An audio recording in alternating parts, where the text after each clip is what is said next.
and welcome to this first Equinet AI Talk. My name is Sophie Hale. I'm the Membership and Network Development Officer here at Equinet, the European Network of Equality Bodies. We're honoured today to be joined by Frederik Borgesius. He is an expert on AI, and he has written extensively on the topic of AI and discrimination, and he's worked with the Council of Europe on the training of national equality bodies on AI-related topics. Today we're here for the AI talk. The idea of this is it's a short interview with an expert on AI.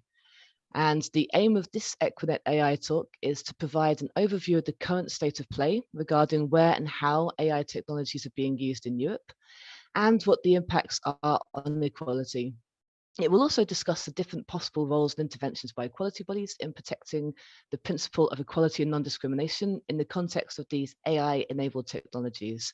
So I'd like to welcome you, Professor. Thank you very much for joining us today. Hi, everybody. Thank you. And we'll start with our first question. So the first question is, which fields of life are AI systems being used in now across Europe? In which sectors or how is AI used in Europe? Well, roughly speaking, both in the private and the public sector. And AI is everywhere around us and often super useful and not controversial, like search engines on the internet, spam filters, automated translation tools. So super useful and often not controversial. I mean, few people would argue that that spam filters are an inherent problem or something. However, also in the private sector, AI is used for personalized targeted advertising, like you know from using the internet. You have looked at the lawnmower reviews once and you're stalked for weeks with lawnmower ads, etc. Dynamic pricing of products is a bit more controversial, like you may pay a different price for a product that you buy online than another consumer for the same product. In the private sector also, for instance, facial recognition technologies are used, sometimes useful within your smartphone to easily find friends, but it can also be more controversial if it is used for security access, and later on we get to possible discriminatory problems. And in the public sector, a similar story. AI is used for many goals, sometimes less risky and less controversial, sometimes more controversial, not always inherently bad, but for instance, in the public sector, AI can be used for predictive policing, like helping to predict where crime might occur. It could also be used to find tax dodgers, like tax forms that seem to warrant more research by the tax office.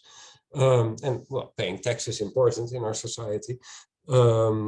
And also, for instance, AI can be used, even more controversial probably, for automated fraud detection in the welfare state. On the one hand, defendable. On the other hand, it brings risks. So AI is all around us. Thank you very much, Professor. I think this is a very comprehensive overview. And for our second question, what are some of the current potential uses of AI systems to prevent and combat discrimination? Perhaps some more positive uses that you've seen. More optimistic view. And indeed, it is possible. So we shouldn't become too somber or pessimistic. Well, let's say that you are an HR person, like a personnel person at a large firm or a large organization, and you get thousands or even thousands of job application letters, and you wouldn't use any IT or AI help, then it is plausible that you read somewhat focused the first 50 letters and the next 950. If you found a couple of good, reasonable candidates in the first 50, then you've probably spent an afternoon. You're not going to look at the other 950 letters. And that arguably is unfair towards those 950 people who put in all this effort, and you may miss good candidates. So at least to some extent, it could become fairer if you have a computer system or an AI system that, for instance, makes a first selection based on, let's say that it is a highly intellectual demanding job. And for instance, the computer could make, in theory, a first selection based on high school grades or something. Let's assume for now that you can think of a not controversial characteristic that the computer can choose at first glance the best 100 out of 1,000 letters, or the best 50, and then there's a human check. In some cases, that could make the whole system, the whole situation fairer. So this is not battling discrimination yet, but at least it illustrates that in some cases it can make a situation fairer. Or another example, let's say before the use of computers, different people need a mortgage. So the traditional way, let's say 30, 40 years ago, in a society without any risk and credit scoring, etc., you would walk into the bank, perhaps bring a few pay slips, and bring perhaps a contract of your employment contract, and then explain to the bank employee, I want a mortgage. And the bank employee decides, but the bank employee sadly might be consciously or unconsciously biased. So it could be bad. So now the hypothetical 40 years ago situation, it could very well be that people with a certain skin color were disadvantaged in such a situation, or that have a non-traditional accent or something that might all bias the decision by the bank employee. So, at least in theory, you could make it more neutral and more fair by using an AI system that helps to assess the creditworthiness of the person.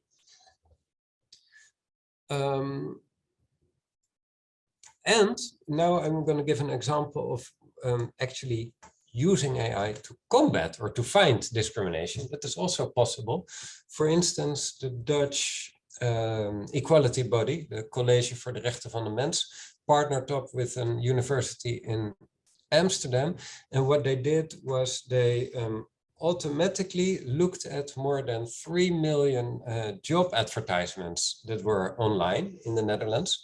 And then they found that tens of thousands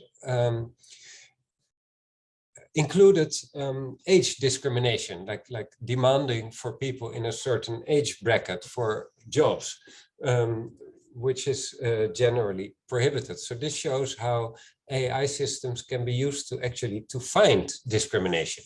And then, you can follow that up in different ways. For instance, you can write to the organizations that do such age discrimination. And a more nuanced story is also, first start with a story then that illustrates how AI can have discriminatory effects by accident.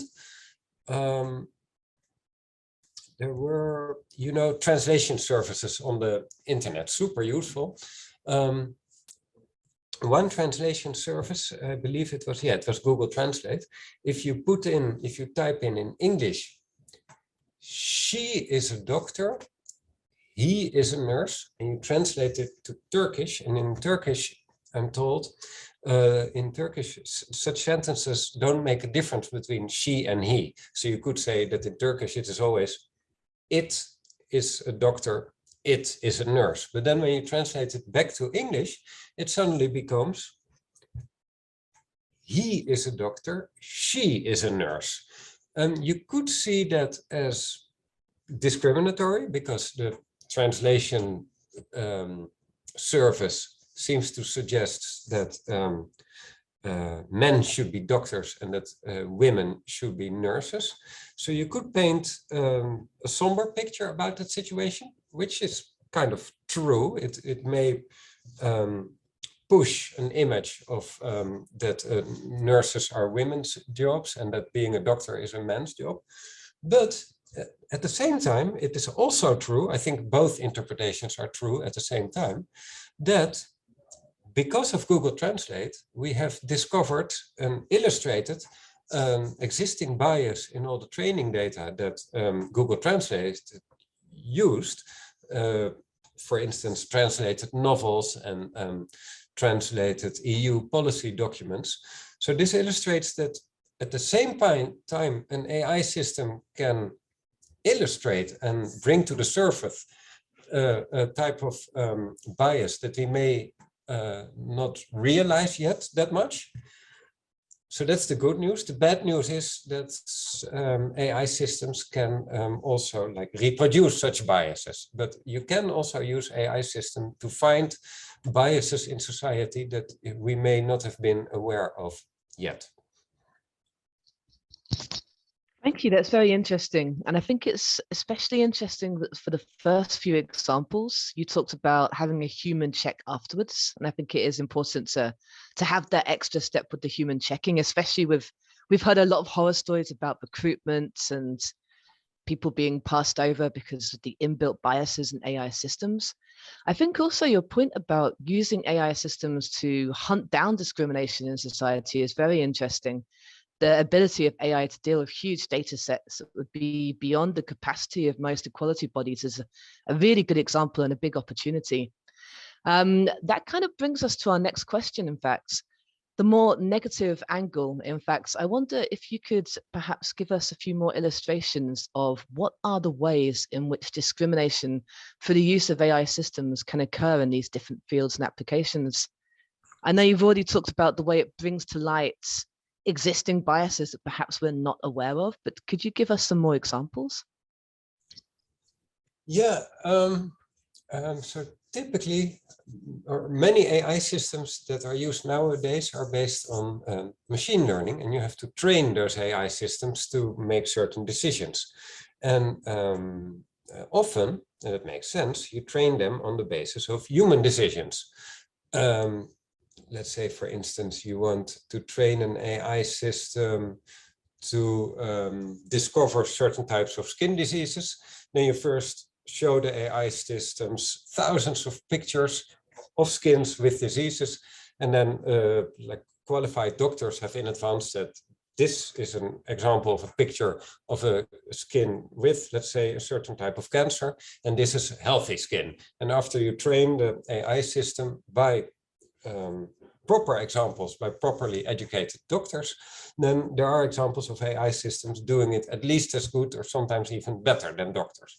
So this is the idea of training an AI system with human decisions to make the computer kind of smart. However, sometimes we just assume that these doctors know what they are doing and that there's no unconscious bias. But in other situations, if you want to train an AI system that selects the best people from job applications, you need to train the AI system on some with decisions. Well, I'm sitting at the university. Imagine, this is hypothetical, but imagine that you would use an AI system to sort through job applications to become a professor. Well, if you would feed that AI system with the professorships of who became a professor the past century, you could imagine that the AI system would only choose white men like I am. So there you see the problem already, or something similar in many countries.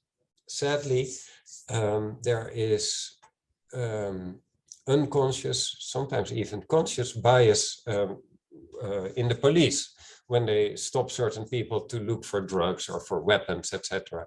You can imagine that if you train an AI system,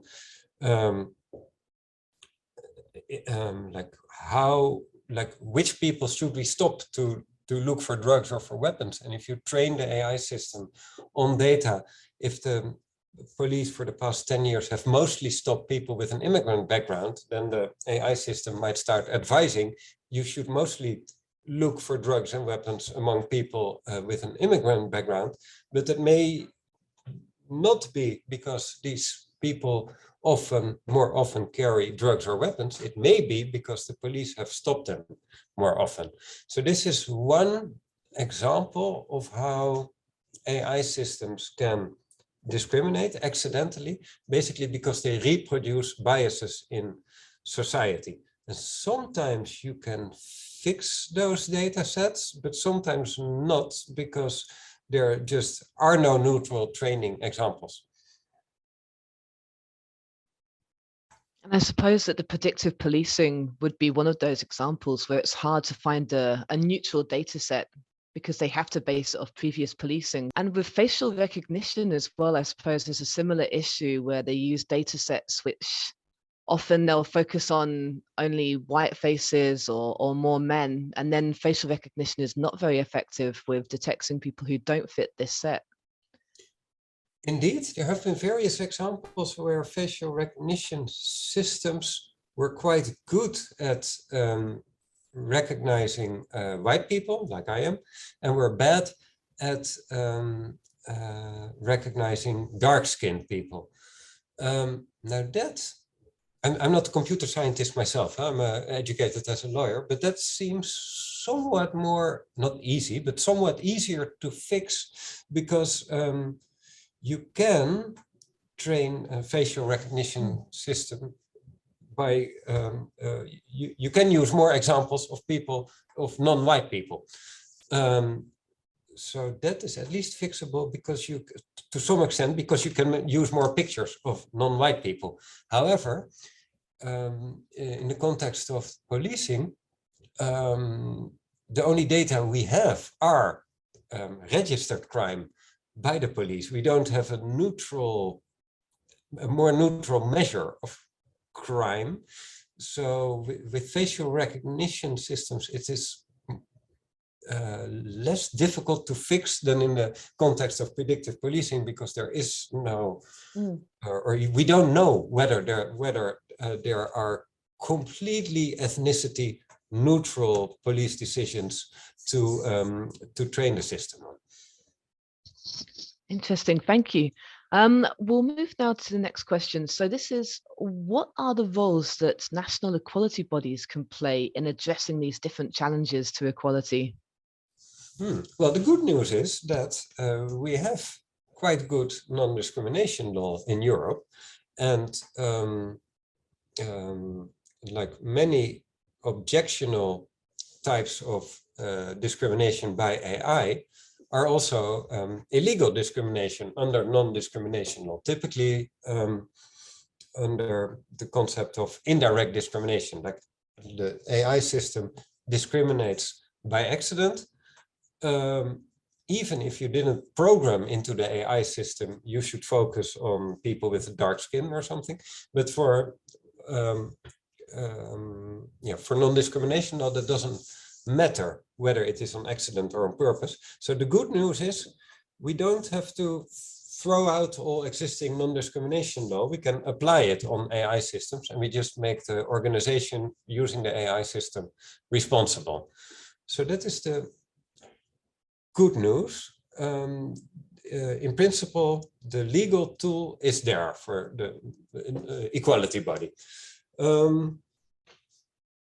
There's also bad news. It is often hard to discover that an AI system discriminates, also because people are less on guard. If you have been to the bank and you don't get a mortgage, and you speak to a couple of other friends with dark skin color, or women speak among each other and have the feeling, but I may have the same income as these other men, and I didn't get the mortgage, and people are more on guard and suspect that they might be the victim of discrimination. If you do it online and the computer decides you get a mortgage, you're not, it is harder to realize that you're the victim of discrimination. So what can equalities bodies do? Well, enforce non-discrimination law. It would be good to have some more tech knowledge within the equality body. I also think, as I said, I'm a lawyer, but I work at the computer science department, and there's a lot of knowledge in academia, and a lot of computer science academics would love to help equality bodies. And there are examples, for instance, of the Dutch equality body teaming up with a university to search for discrimination. Yeah, and I think in some sectors in society, informing, just warning the sector, like